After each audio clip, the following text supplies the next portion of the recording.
ఈరోజు లంచ్ బెండకాయ కూరతో ప్రిపేర్ చేశాను. బెండకాయల్లో విటమిన్ సి పీచు పదార్థం ఎక్కువగా ఉంటుందండి. బెండకాయల్లో మ్యూకస్ వంటి పదార్థం ఉంటుందండి.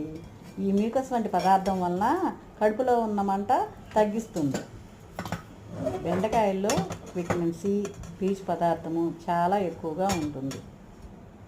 బెండకాయ కూర తినడం వలన బ్లడ్ షుగర్ బ్యాలెన్స్డ్గా ఉంటుంది. ఇది మన గుండెని కూడా ఫిట్గా ఉంచుతుంది. ఈరోజు బెండకాయ కూర తినేసామండి ఆల్రెడీ. చాలా టేస్టీగా ఉంది. మీకు కూడా నచ్చితే లైక్ చేయండి, సబ్స్క్రైబ్ చేయండి, షేర్ చేయండి.